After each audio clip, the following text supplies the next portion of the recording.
Здравствуйте, мои уважаемые зрители! С вами снова сегодня я, Елена Дмитриевская, и у нас в гостях Андрей Сафонов. Я думаю, что многие из вас смотрели мой обзор конференции, где я уже представляла Андрея Сафонова как участника проекта «Комсомольской правды» по сканированию пленок из похода группы Дятлова и всех пленок, имеющихся на данный момент в фонде, тех, которые были переданы дочерью следователя Иванова и подарены ею в фонд. Значит, Андрей сканировал эти пленки, он знает все о них, он видел их, он их, скажем так, ощущал во всех смыслах, он их под микроскопом, я знаю, электронным разглядывал. И сейчас я давала анонс этого стрима, и, соответственно, многие исследователи прислали мне свои вопросы для Андрея. Он на них согласился любезно ответить. И сейчас я, наверное, буду их зачитывать по мере поступления, естественно, указывая автора этого вопроса, потому что, думаю, многим они будут интересны. Все эти вопросы от исследователей со стажем, проходных вопросов здесь нет. Поэтому мы, наверное, начнем. Андрей, здравствуйте, поздоровайтесь с нашими зрителями. Здравствуйте, Елена. И на этом у нас начались какие-то зависания. Ну, Вы зависания меня у нас зависли. будут. Я надеюсь, что это временное явление. А, Будем стараться. К сожалению, интернет-соединение неустойчиво, вот как мне сообщает мой ноутбук, но будем стараться, скажем так. Если что-то повторять будем, да? Значит, первый вопрос у нас Хорошо. от исследователя Энсона. Энсона многие знают, это очень старейший исследователь, администратор форума «Отрок 1079». И вопрос у него, конечно, очень специальный. Человек тоже очень много лет занимается фотографиями из похода. И вопрос примерно такой, что вот когда вы сделали свой доклад на конференции, вы такую фразу произнесли. Такую же ценность несет из-за нерезкости и засветок большая часть снимков Иванова из морга. И всего отснято на этот аппарат 4 пленки. Это сейчас мы говорим о пленках из морга. Это очень важный раздел. К сожалению, не все фотографии из морга до нас дошли. И поэтому вот вопрос такой. По вашему высказыванию можно понять, что пленки с поисков с дефектом, например, 5-я и 7-я, сняты на тот же аппарат, что и вторая пленка в морге. На основании самого дефекта в виде засветок это уже предположили давно. Но самого негатива второй пленки из морга никто не видел. Так это один и тот же аппарат, только на основании присутствия дефекта? Или вы сравнили сами негативы хотя бы по наклону изображения на пленке и по месту нахождения межкадрового промежутка относительно перфорации? Вот такой вот специальный вопрос. Что вы можете на него ответить?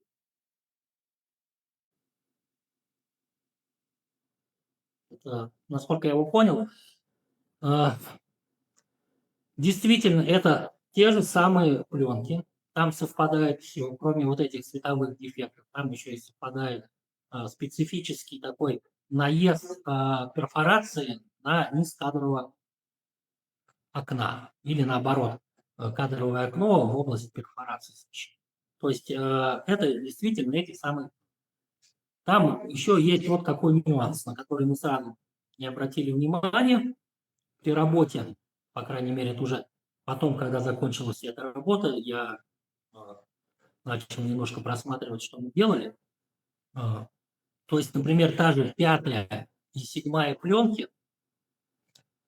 Ну, например, 5-я пленка, точно сейчас могу сказать, она снята на разные фотоаппараты. Еще на конференции я с удивлением произнес, что странно, что следы Иванов снял четко. Ну, оказалось, сейчас я еще раз пересмотрел, что у нас было. Оказалось, что эта пленка была, этот кусочек со следами, это пленка Тим Павлова, о чем он пишет, что мной были отсняты эти следы. Вот поэтому четко и получились. Это другой фотоаппарат. Просто тоже на этой пленке присутствовала засветка, но она носила другой характер. Эта засветка уже была, видимо, после того, как пленку вынули из фотоаппарата, и, видимо, вот при какой-то там при хранении или при зарядке в бачок там получилась еще засветка. Поэтому вот я первоначально принял, что это одна пленка. И она, в принципе, так и хранится под номером 5, там один кусок этих кадр следов, это Кимпаловский с одного аппарата и 2 кусочка вот с этого прокурорского Ивановского. Мгм. То есть вот такие, например, нюансы, сказать. То есть, да, почему, может быть, вот такие какие-то ошибки получились, ну, скажу просто краткую предысторию. Я когда поехал сканировать, то есть я ехал с целью сканировать только пленки из похода успеть. Но в процессе работы, уже когда стало понятно, что надо еще, и как-то только уже ко второй командировке вот сложилось уже у нас полное взаимопонимание в команде. Вот, потому что тоже я приехал, человек интересный для Кости, но ко мне очень настороженно относился, буквально там, дрожал над этими пленками, выносил из сейфа, доставал по одному кусочку, мне выносил, тоже непонятно, что за человек. Ну, я его понимаю, учитывая, что в свое время после сканирования была утеряна, вот, может быть, самая там такая интересная в плане зрелищности кадров пленка Кривонищенко, где ребята прощаются с Юдиным. То есть, конечно, это такая потеря, ну, я считаю. Ну, поэтому как бы все понятно. То есть я хочу сказать, что уже вот такое прям взаимопонимание и доверие уже сложилось ко второй командировке. Там уже вот там в дальнейшем уже более внимательно отсматривали, а вот эти первые пленочки сам немножечко вот эти вот упустили момент. Но, к сожалению, я уже, наверное, не выберусь в Екатеринбург. Эту работу уже по идентификации вот конкретно 7-й пленки, 5-й, от каких они фотоаппаратов точно уже, это надо, наверное, уже Оськинцев делать. Я сделаю небольшое отступление. Хотела представить вам Андрея, ну, такой выдам маленький секрет. Андрей старейший исследователь, он посетитель форума «Тайна Ли», насколько мне известно. Да, то есть это не чужой для дитловедения человек совершенно, это, можно сказать, один из наших форумчан. Я читала ваши некоторые на перевале, ваши сообщения, и на Тайне я видела ваши сообщения, немножечко подглядела ваш ник, понимаю, что вы тоже, в общем-то, знакомы с нашей дитловедческой исследовательской работой в целом. Вот поэтому я думаю, что просто Алексей Коськин не сразу понял, с кем имеет дело, но на самом деле я думаю, что потом понял, что это человек свой, можно сказать, не со стороны. Хорошо, значит, продолжаем вопросы. Следующий вопрос от Ольги Литвиновой. Ольга Литвинова очень много лет работает с фотографиями, очень подробно. У нее самые тоже дельные вопросы. И вопрос у нее такой. В вашем докладе было такое высказывание, но есть и хорошие новости. На поисках и в морге снимали другие люди с исправными фотоаппаратами, которые умели ими пользоваться. Да, то есть мы знаем, что были еще какие-то фотоаппараты. Значит ли это, что снимки из морга одни нормальные, а другие дефектные, с вертикальными засветами по краям, которые снимали на прокурорский фотоаппарат, вы увидели на разных пленках?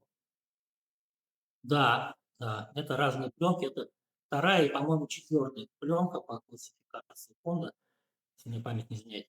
Значит, вторая пленка, там всего лишь 10 кадров, они очень четкие, на них 3 по 3 кадра на Юр и по 2 кадра на Игоря. Там очень четко, акцент сделан на лица, вот на верхнюю часть. Очень четкая картинка, очень можно увидеть, так скажем, что борода и волосы у Кривонищенко гораздо светлее, чем должны бы быть. То есть причина как этого, ну, там, вот в актах же было написано, что посидевший, да, то есть Мгм. действительно похоже на то, что это посидевший. Вот, то есть видны четко, конечно, вот эти раны какие-то, повреждения. Вот, но их всего 10 кадров. И другая пленка, вот уже ивановская, там как бы в общем количестве 32 кадра, но 2 пустые просто. И то есть получается на тела 30 кадров. Из них 14 на вот то, чего нет на первой пленке. Это Рустем, причем он снят в процессе оттаивания. То есть такой он замороженный, весь в снегу. Там положили его около батареи. И, видимо, потом снято, когда он уже весь оттаял тоже. Тут я хочу сказать, что тут Иванов старался снимать разные ракурсы, так, общие планы, но неисправный фотоаппарат. У него вся резкость уходит в бесконечность. То есть то здесь он старался, но не получилось по причине неисправности фотоаппарата. Вот. Но А, из-за этого, конечно, с того, что не резко, там что-то рассмотреть полезного мало. мгм. А сколько всего имеется пленок со снимками из морга? Это животрепещущий вопрос. Очень мало Две. сканов из морга выложено в общий доступ, к сожалению. Вот. Да, получается, что две пленки, одна из 10 кадров, другая из этих 30. И еще есть просто, там есть какое-то количество пленок, где пересъемки каких-то альбомов, видимо, фотографий из уголовного дела. И вот там еще встречаются вот эти известные самые страшные фотографии Люды и Семена. Мгм. Вот, да, вот так. Но эти уже фотографии сделаны уже после того, как прошло вскрытие. То есть Мгм. там их провалены грудина, так, грудная клетка, там кому-то действительно грузовик проехал. Вот мы обсуждали, например, с Киреевым. Киреев работал в правоохранительных органах, сталкивался с таким понятием. Есть Мгм. об этом. Он говорит: Андрей, невозможно об этом судить, потому что, видишь, там у них на груди уже шов вот этот, который зашит по патологоанатом. После того, как тело вскрыли, там все вывернули назад, потом завернули, там все проваливается и нормальному человеку. Поэтому по этим фотографиям трудно судить именно о характере. То есть вот такая. А следующий вопрос. Можно ли узнать точное количество посмертных снимков на каждой пленке из морга? Ну вот я еще раз говорю. 10 и 30. 10 и 30. Да. Мгм. Две пленки. Ивановской 30, а на вот этой пленке неизвестного, кто делал, 10. 10. Мгм. Там, Хорошо. там только первая четверка. Так, известно, что неисправным был именно прокурорский фотоаппарат. Отсюда понятно, что эти некачественные снимки тел сделаны Ивановой. А кто, по вашему мнению, мог сделать нормальные и более качественные снимки тел в морге, учитывая известный факт, что на вскрытии присутствовал очень ограниченный круг лиц? Вот тут это гадание на кофейной гуще. Что единственное я могу сказать, что когда фотографировал Иванов, на многих фотографиях присутствуют другие люди. Люди в белых халатах. Там на одной, по-моему, даже Ганс Мгм. идентифицировал Гулливери. И так на многих снимках видно, что там вот какие-то халаты мелькают, где-то сбоку, то есть какие-то люди. То есть он, Иванов, был не один, а в присутствии каких-то еще других людей, вот этих работников морга или там медэкспертов, не знаю, как это правильно сказать, то есть он был не один. А здесь вот такое ощущение, что этот человек сам один, никто ему не мешал, никого посторонних в кадре нет, поэтому как-то так близко двух человек не снимал. Это мог быть кто-нибудь, может быть, из сотрудников как раз этого учреждения. Хорошо, ну тогда приходим к следующему вопросу. Следующий вопрос от Романа Стархантера, тоже старейший исследователь. Вопрос такой. Перезарядка пленки происходит в полной темноте.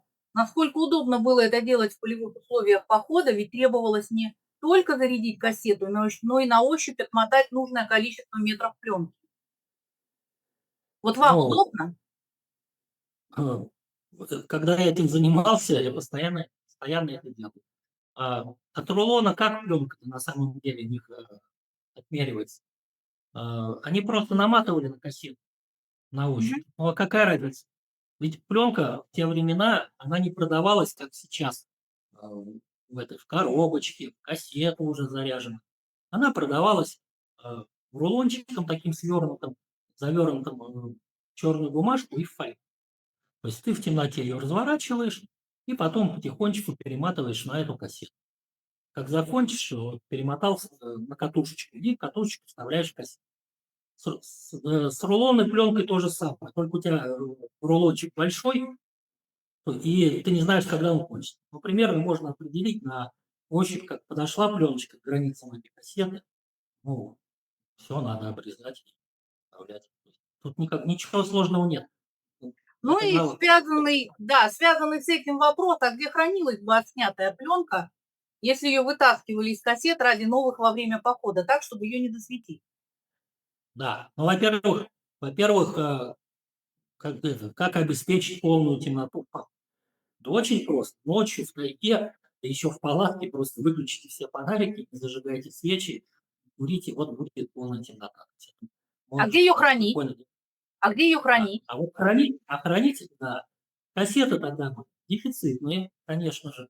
А, Поэтому я думаю, что они просто вот эту отсняли пленочку, также в темноте ее фотоаппарат разрядили, кассету достали, в темноте достали катушечку из кассеты и опять ее смотали в рулончик и завернули в черную бумажечку.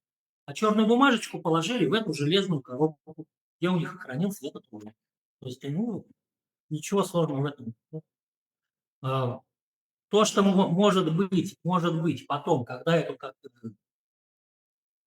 коробку открыли, я думаю, что наверняка вот, ну, когда следователи увидели эту коробку, конечно же, они ее открыли. И, конечно же, этот рулон пленки, который там был, они засветили таким образом. То есть он дальше был уже не очень пригоден для использования. Но вот эти уже отснятые в бумажечках, вот они их посчитали, там 10 штук. Причем ведь многие пленочки, если посмотреть, ребята носят такой характерную засветочку через зубчики этой перфорации, через отверстие перфорации. И они как бы проникают на другие отверстия накладывают. Из-за этого произошло, ну, как бы, ну, знаете, конспирологическую теорию о фальсификации пленок посредством копировальной рамки, да, там, Мгм. интернет забит. Как раз упирается на это, и мне тут упрек там на Ютубе комментарий ставят. Вот эксперт в упор не замечает этих отверстий. Замечаю, я вижу, но их природа, то есть вот была это завернута эта бумажечка.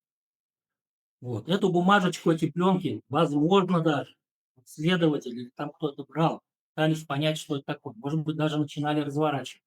И там свет частично в эту пленочку проникал, но так как пленка сама по себе не проявленная, она непрозрачная, там эмульсия на ней, вот это, то есть засветочка происходила вот только по краю, поначалу и по краям. И вот эти вот отверстия, это как раз свет, который проник, то есть он там вот и засветил. Там, где отверстие, попадает на эмульсию. Вот отсюда происходит. Эта картина частая была. Я когда снимал на дом, такие же бывали случаи. Вот такие эффекты иногда они попадают. Мгм. Для меня ничего удивительного нет. Я не вижу тут никаких признаков этого дарования. Да, ну еще, соответственно, меня там обвинили, что это вообще какой-то там идиот, который не знает законы физики и не понимает, что нельзя фотоаппарат разряжать на свету. Ну, конечно, нельзя, это понятно, но в том случае, когда пленку невозможно достать из аппарата, там какая-то трагедия случилась, там какая-то поломка, ну, приходится разряжать его в свету. Ну, конечно, не надо на ярком солнце, где-нибудь в полумраке, в темноте, выковырять ее оттуда. Тоже там засветится, или ты там даже не до конца засветится, частично засветится, только самый верхний кадр. А то, что там смотано на катушку в рулоне, оно не засветится, там свет не проходит. Ну, Поэтому вот эта да, это желтоводчатая понятно. пленка, да, но люди-то не понимают, то есть они от меня сразу говорят, вот он произнес фразу, этот фотоаппарат был разряжен светом. Ну, и вот какой он эксперт, очень. Я объясняю вот для тех людей, что можно доставать фотопленку из фотоаппарата на свету, и не все будет засвечено. Многое сохранится, большая часть. Ну вот следующий вопрос уже пойдет о штативе. Ну, просто Роман не был на конференции и не держал в руках этот деревянный штатив, а я его, собственно говоря, держала и могу удостоверить тем, что он очень легкий. Вот, а Роману показалось, что он достаточно объемный и тяжелый. Поэтому он говорит, можно ли его определить как бандуру. Вот такая фраза «бандура», «тащили бандуру» – это фраза из дневников. Поэтому он не уверен в том, что это легкий треножник, да, легкий штатив. Ну вот на самом деле он легкий. Я думаю, что это, в общем, такое общее место. Вот кто может будет еще в фонде посетить, там этот треножник находится, он может увидеть его и подержать. Я думаю, надо Алексея просто попросить, чтобы он с ним в магазин сходил, положил на весы и просто посмотрел вес. Но вот по ощущениям он легче, чем фотоаппарат зоркий, а фотоаппарат зоркий по паспорту весит 580 грамм. Штатив это Да, он легче, он, наверное, грамм 100 весит всего на самом деле, нет, несмотря на объем. нет, он, конечно, тяжелее, грамм 400, грамм 400. Грамм 400, ну не знаю, мне показался очень легким. Хорошо. Может быть, даже и легче. Да, но опять здесь надо учитывать, что этот штатив уже сколько ему лет, лет 80 примерно, так, 70. Дерево уже очень сильно высохло, но был чуть-чуть потяжелее, чуть-чуть, ну опять. Вот. Ага, Дерево ну еще и да, и дальше Роман спрашивает, что неужели проще, ну как, спать вот тяжело, вот сложно в палатке в девятером, тесно, а оставлять на ночь собранный аппарат, какой смысл? Плюс еще, если хотелось заснять какое-то явление, то не лучше ли использовать новую фотопленку, а не остаток от находившейся в фотоаппарате? Вот такое предположение, ну, это если хотелось им заснять, но мы же не знаем, что там на самом деле произошло, и хотели ли они что-то заснять. ну, да. Лен, сейчас я это скажу. Ну, давайте, во-первых, штатив я покажу немножко. Вот это тоже штатив той эпохи. Он немножко другой. Чем он другой, у него здесь всего 3 секции, и он длиннее. То есть вот тот штатив, который я на конференции показывал, который подарил фонду, он короче, вот так примерно сантиметров 40. Это вот 55 сантиметров, а тот сантиметров 40. Но у него 4 секции. Вот. Давайте я покажу специально тех, кто не видел, как он раскладывался. То есть Юдин говорил, что у него бандура, у которой ноги раскладывались в обратную сторону. Вот они и есть, вот эти ноги, вот они, видите, вот, раскладываются в обратную сторону, как у кузнечика. И здесь еще секция выдвигается.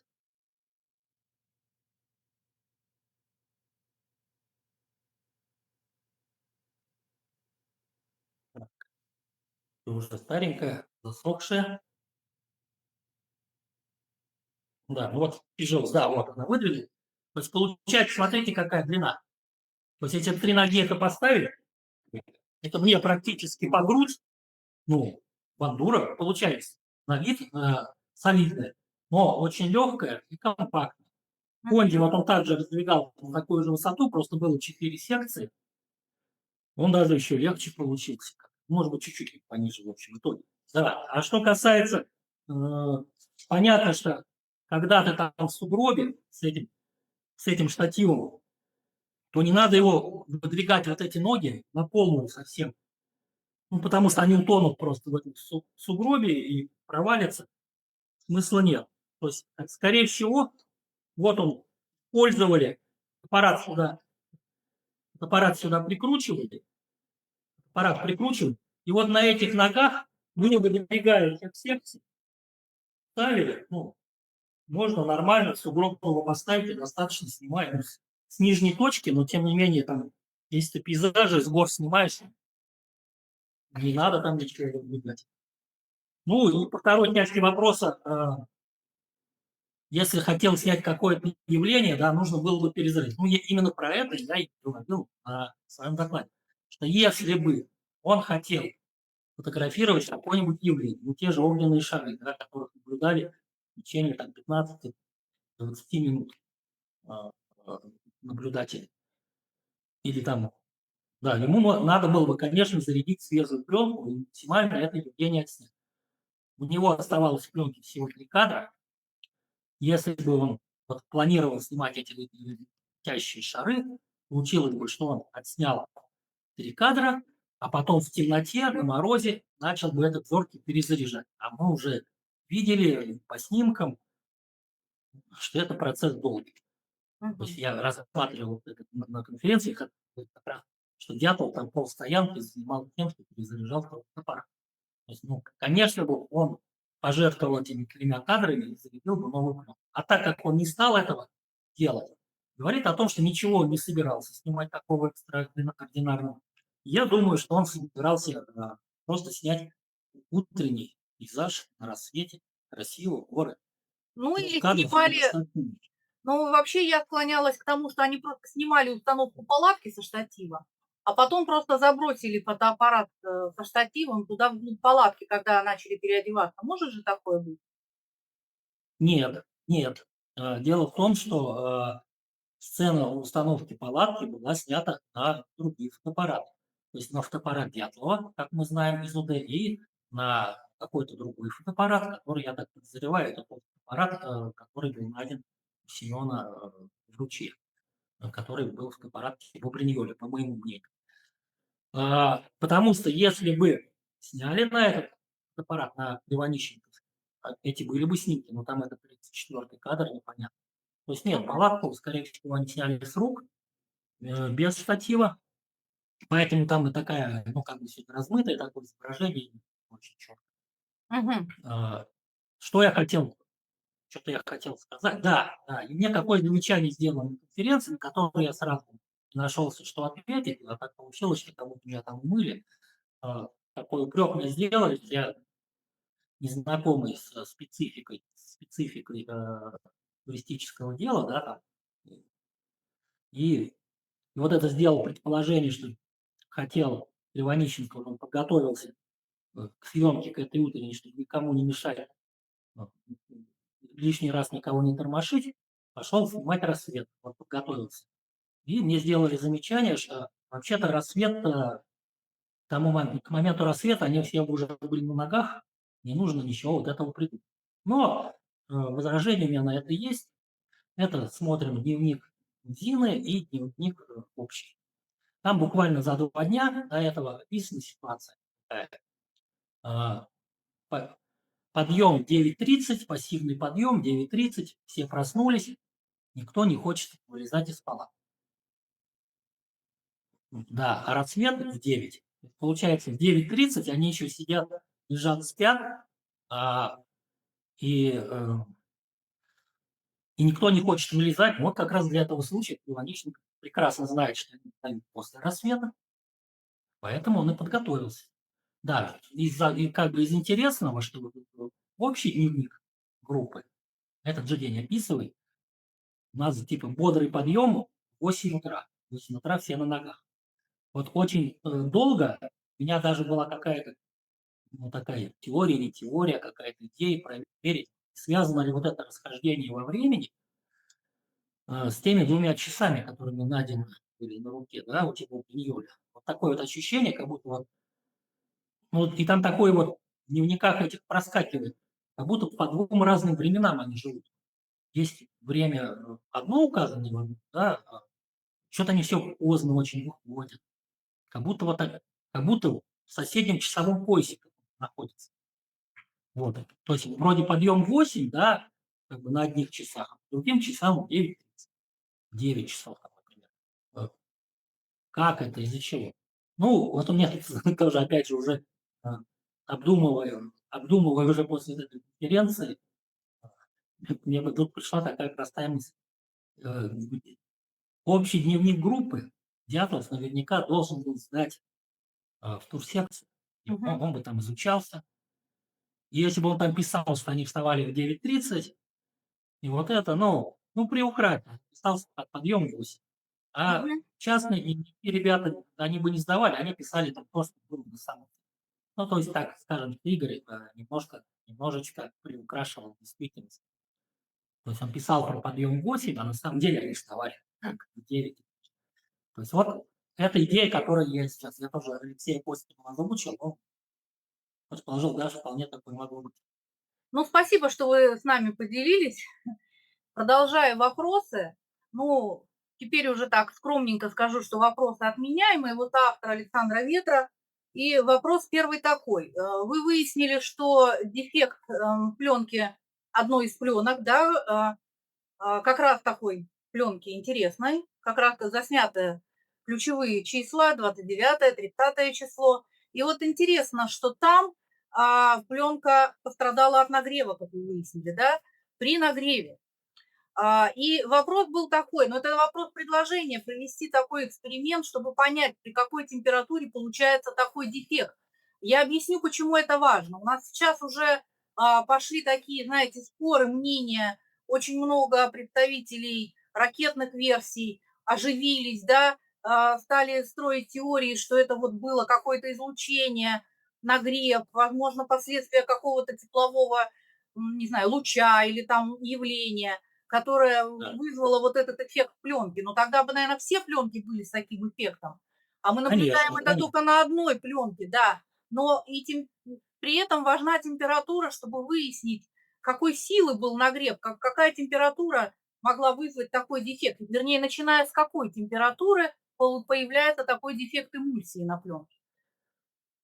Ну, здесь я ничего не могу сказать. Это как раз, пожалуйста, можно, если у кого есть такие возможности, я думаю, что такие эксперименты могли вполне проводиться. У нас же был НИИ фототехники, кинотехники в Москве.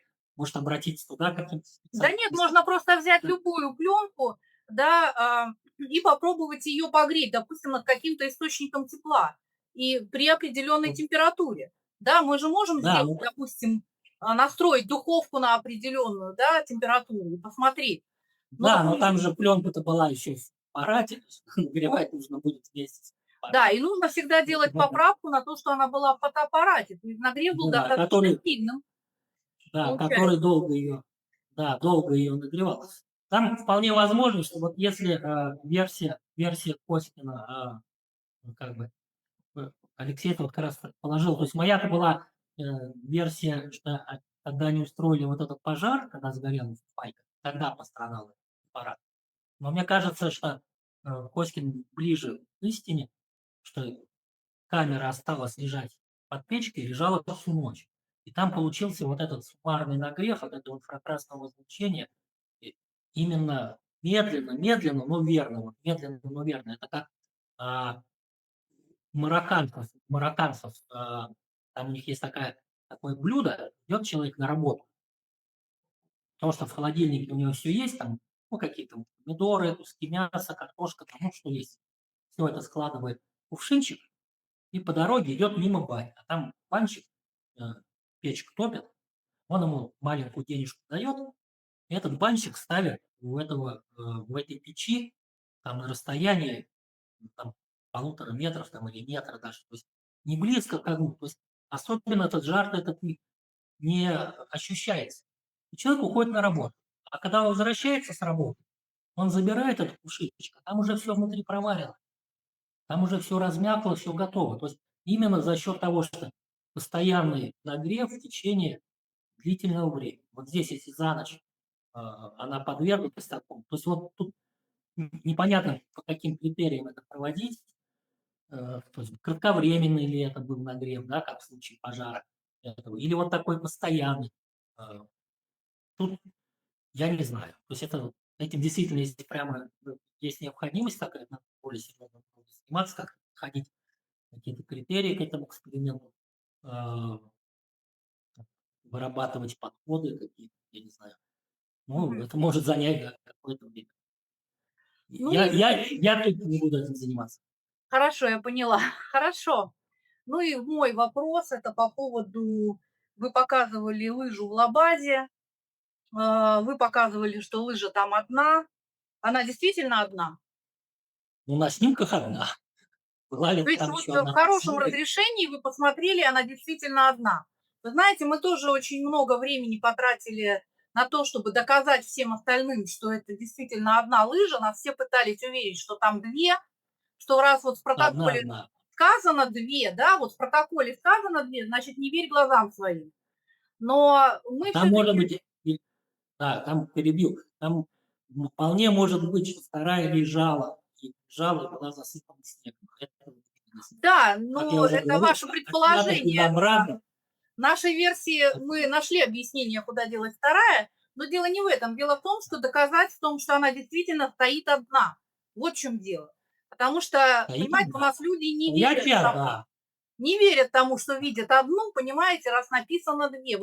Вот это вот, знаете, как торжество документа, торжество бумаги над здравым смыслом, над собственным зрением, да, это вообще беда дитловедов, к сожалению, очень большая. Поэтому я отстояла эту точку зрения, до сих пор на ней настаиваю, очень рада, что вы ее подтвердили. Хорошо, ну давайте тогда двигаться дальше. Следующий вопрос у нас от Александра Берко. Это вопросы с Ютуба, которые были присланы на мой канал. И вопрос был такой: до которого часа можно было фотографировать? Но я, видимо, понимаю так, что без ущерба для, скажем так, кадра. Без ущерба для кадра. Хороший вопрос. Коротко ответить или развернуто? Давайте среднее. Так, чтобы было понятно нашим зрителям. Вот. Хорошо, постараюсь это сделать. Вот вначале пожурю профессиональных дитловедов, которые каждый год проводят экспедиции зимние, да, там, на это место. Почему никто не может провести простой эксперимент? Взять и на месте поставить фотоаппарат и пощелкать в эти часы, в эту дату и понять, когда там уже нельзя будет снимать. Ну почему? Вот. Проводился эксперимент Семяшкина по установке палатки 2010 года, фотографировали, но фотографировали на, видимо, на телефон или на цифровую камеру. Да, вот этого нельзя делать. Это нельзя делать. Именно что надо было на... Поэтому 3 года назад, ну, так как я уже говорил, что я не турист, и на перевал Дятлова, а уж тем более зимой, я никогда сам не пойду. Вот, поэтому я попробовал провести ну, что-то подобное у себя здесь в Иваново. 4 февраля 2023 года была пасмурная погода, шел снег, я за городом поставил штатив с пленочным фотоаппаратом. Ну, понятно, что это и начал примерно с половины третьего фотографировать каждые 15 минут, выставив на фотоаппарате значения, ну, которые максимально близки к тому, что указано в уголовном деле. 1/30 секунды выдержка и диафрагма 5,6. В уголовном деле была 1/25. Ну, это принципиально. Какие есть сложности? Кроме того, что другое место, Иваново, это перевал Дятлова, находится несколько южнее. Вот. Другая проблема даже не в том, что фотоаппарат был хороший Nikon, это не обязательно это делать на зоркий. Там главное, чтобы светосила и выдержки были максимально близки. Проблема в том, что пленки 65 единиц сейчас, ну, нет. Я не знаю, новые, свежие, нормальные. Поэтому у меня было такое допущение, я использовал старую фотопленку импортную. Ну, насколько старую, у нее срок годности уже вышел. Она была номинальная чувствительность 125 единиц. Но, как известно, что когда уходит срок годности пленки, ее чувствительность снижается. У нас сколько по-разному, может на 1/3, может на половину. То есть она была ниже, чем 125 и повыше, может быть, или близко к этим 60 единицам, которые упоминались в уголовном деле. Вот я в полной уверенности был, что к 5 часам я ничего не смогу сфотографировать в полной темноте. Я даже это снимал для ролика. Я каждые 15 минут нажимал на кнопку. Елена, если хотите, я вам пришлю эти ролики, можете вставить в передачу. Обязательно, обязательно присылайте, Да. очень интересно. И вот, ребята, я... Итак, друзья, сегодня продолжаем наш эксперимент, который мы начали ровно неделю назад. Сегодня 4 февраля 2023 года. Время на моих часах 14 часов 30 минут. В чем суть эксперимента? Мы зарядили пленочный фотоаппарат, фотопленку чувствительностью 125 ISO. Пленочка немножечко просроченная, поэтому я думаю, ее чувствительность реальная составляет примерно те же самые 65 единиц ГОСТа, которые были в фотоаппаратах, пленка, которая была в фотоаппаратах группы Дятлова.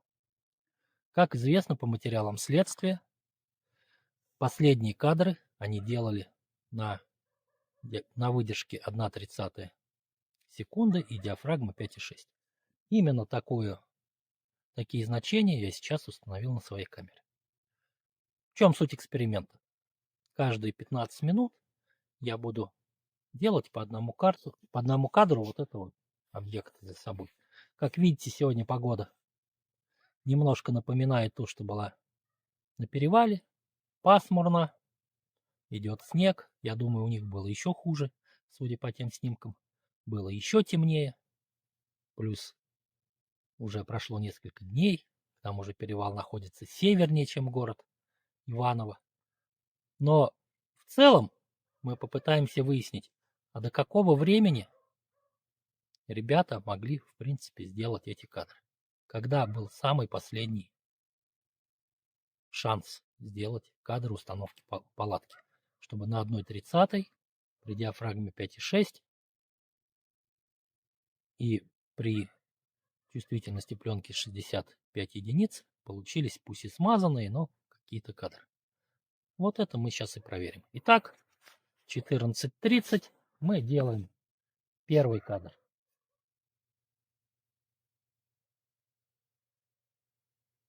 Вернемся в эфир через 15 минут. Итак, на часах 15 часов 15 минут. На фотоаппарате стоят все те же 1/30 доли секунды выдержка, диафрагма 5,6. Делаем очередной кадр. Вернемся через 15 минут. Итак, на часах 16 часов 45 минут. На улице уже ощутимо темно. Делаем очередной кадр.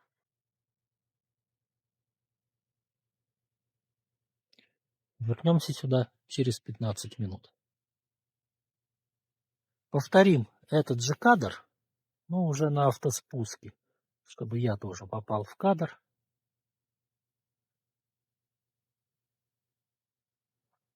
Посмотрим, как проработается фигура человека.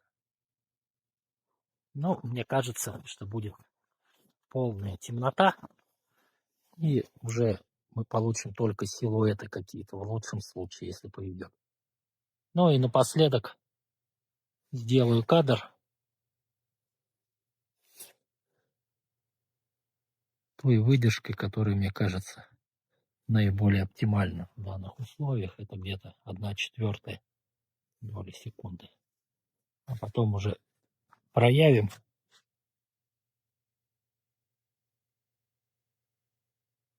И посмотрим, что получилось.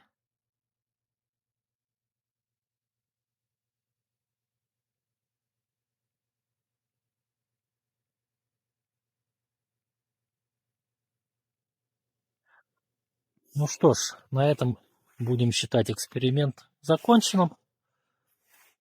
Ждет теперь проявка пленки. И о выводах, которые в результате этого, поговорим попозже. Там в 15:00 говорю, ну уже вот темнота вокруг, темнота кругом. Я уверен на 100%, что будет просто пустой кадр. И сам еще стану вот рядом, еще там сфотографировался, самого себя, думаю, что будет просто какой-то силуэт. Давайте я вам покажу кусок пленки, если что, тут видно что-то будет.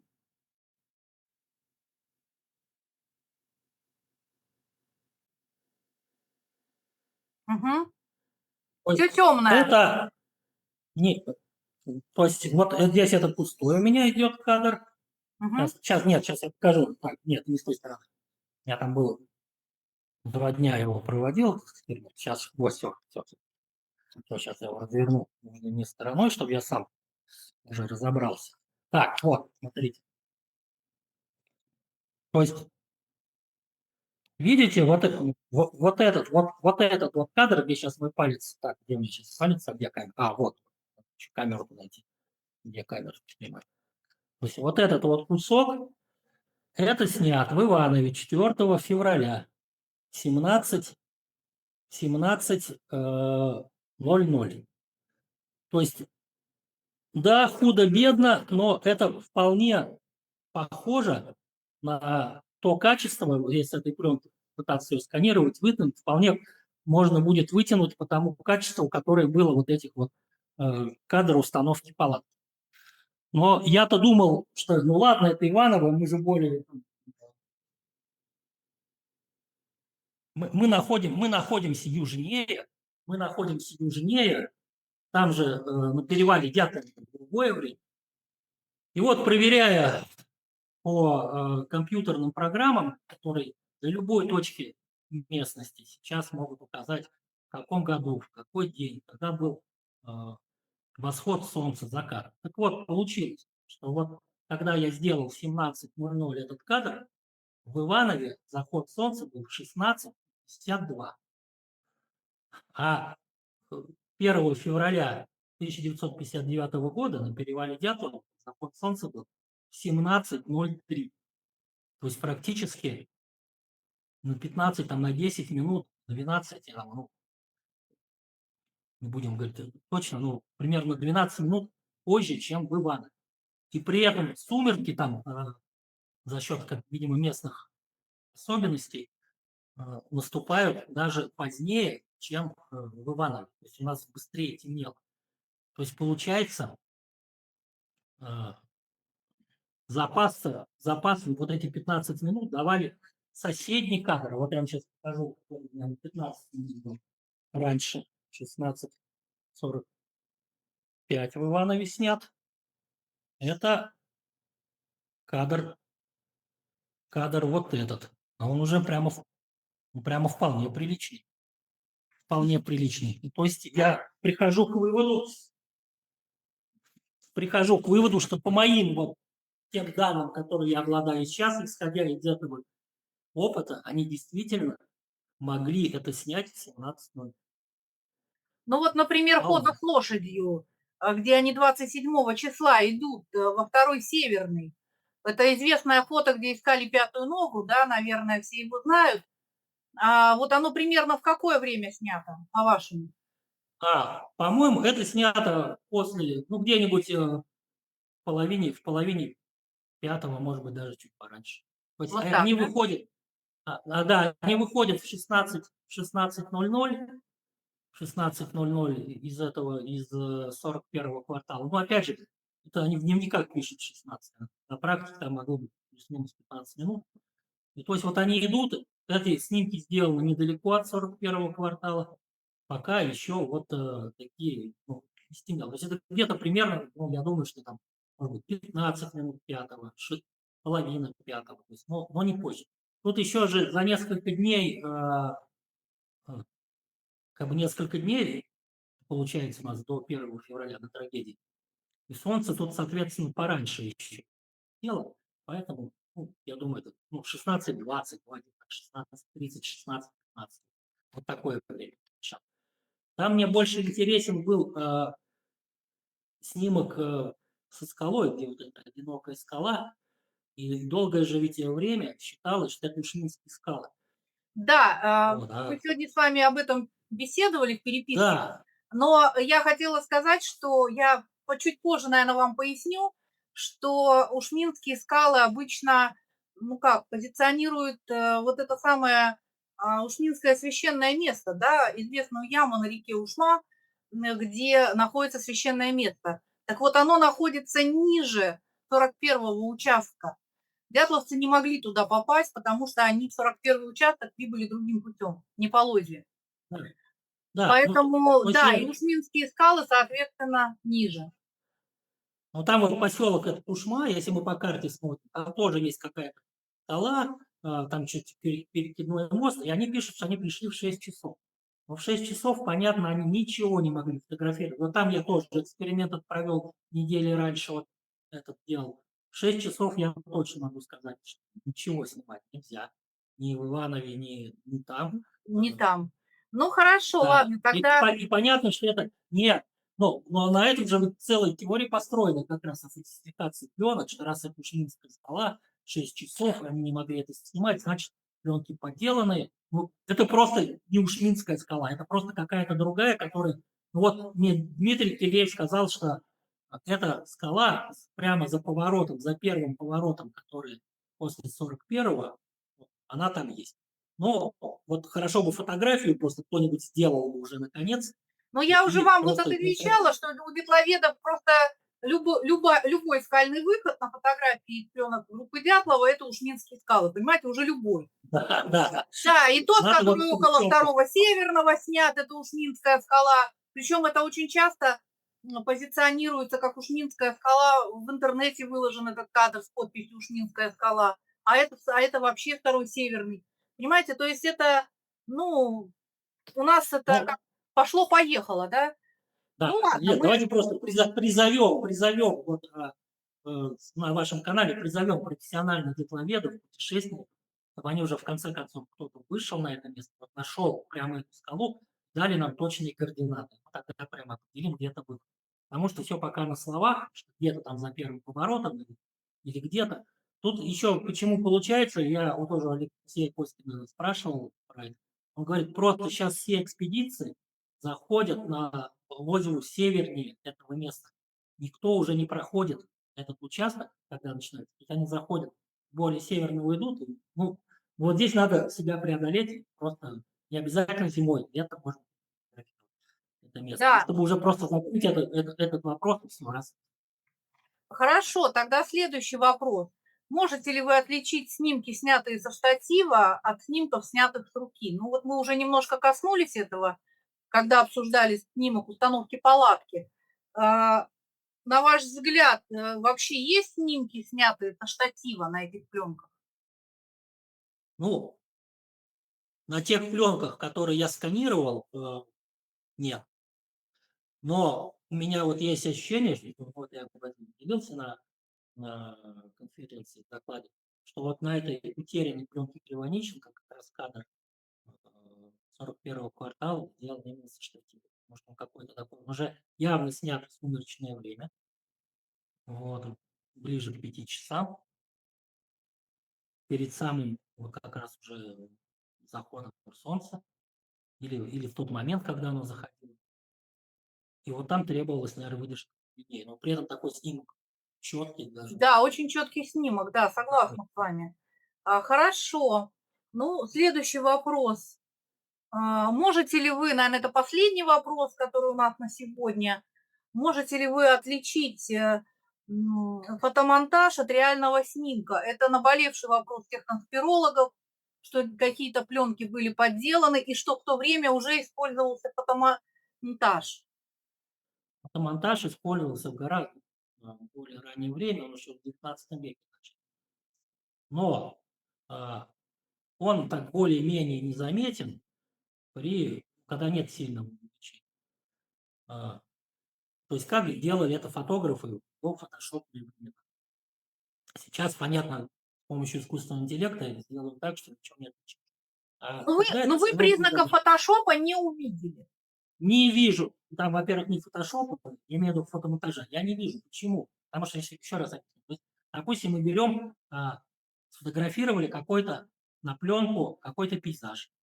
Значит, это снималось же на пленку, там зерно у нее, какая-то фактура, делали большой отпечаток, оно это зерно есть. Потом взяли, фотографировали какие-то отдельных людей. Значит, мы их вырезали, у них тоже какое-то свое зерно, своя пленка, в другом масштабе снимали. Наложили все это.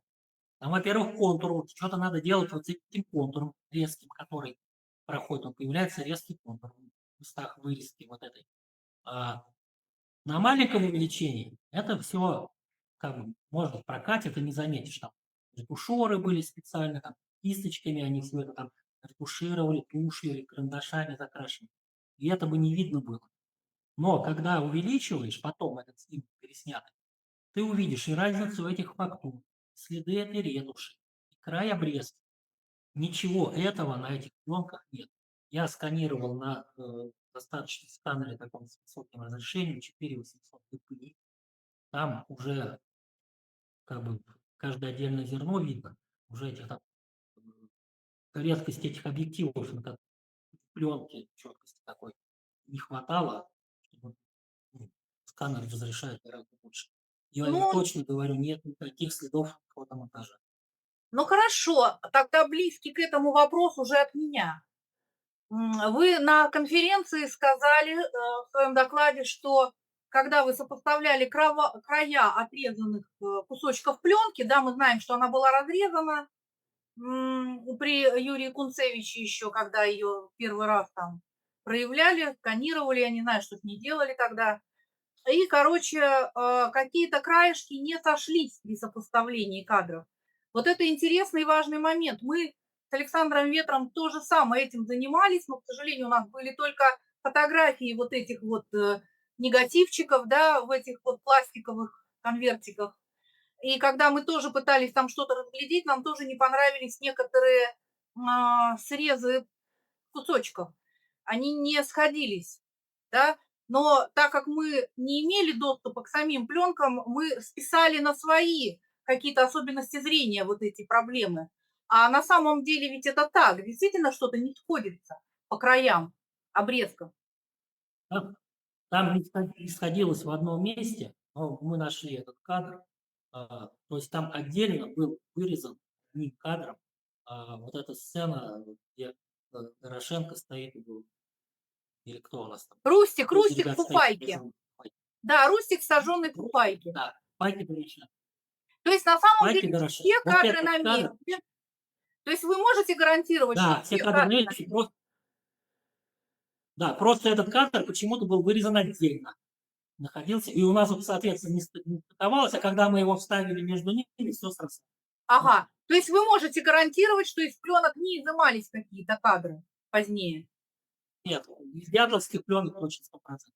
Угу. Вот. Это тоже вопрос Можно говорить конспирологии. о том, что да, можно говорить о том, что там в поисковых какие-то там исходят, ну там просто нарезаны, вот, которые лежат в одном файле, там, например, 7-я, что ли, пленка, там просто 2 кусочка какие-то, которые между собой не стыкуются. То есть из какой-то другой пленки они были вырезаны, и остальная часть неизвестна.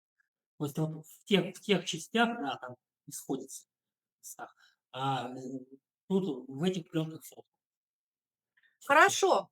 Ну, мы будем заканчивать вот наше такое достаточно большое интервью. Я не знаю, может быть, если у кого-то еще возникнут вопросы, вы, пожалуйста, пишите под этим видео.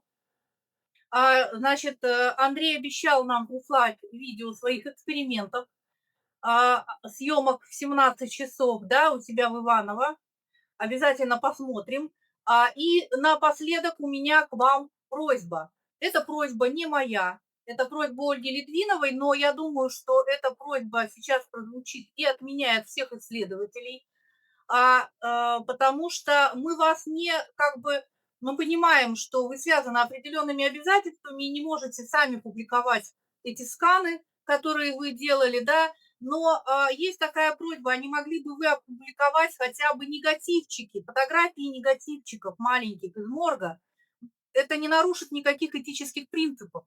Мы ничего на них не разглядим, но нам хотя бы можно будет понять, сколько их всего, и посмотреть примерно, какие кадры еще существуют. Вот такой у нас, такая есть просьба. Можно ли хотя бы Ну, черненькие негативчики опубликовать? это все Костину и версии.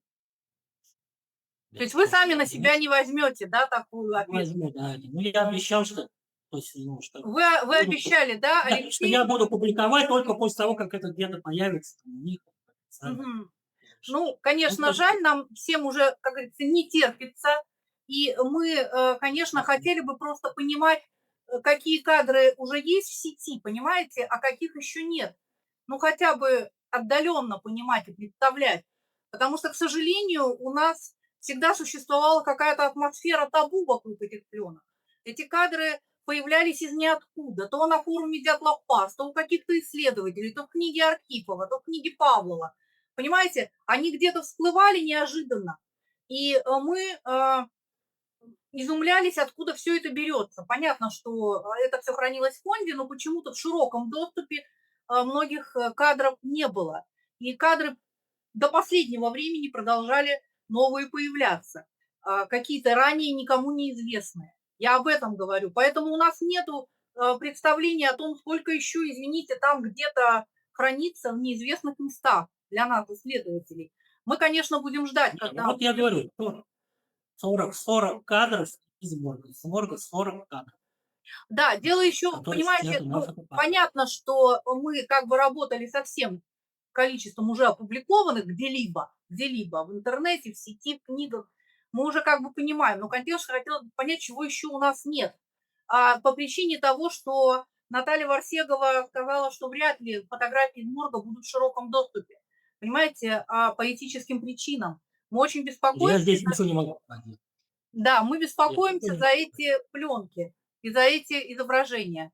Понятно, я услышала ваш ответ. Спасибо вам за это интервью. Я надеюсь, оно не последнее. Возможно, возникнут какие-то вопросы у наших зрителей. Да, всегда готов. Всегда Пусть готов. они пишут нам в своих комментариях эти вопросы.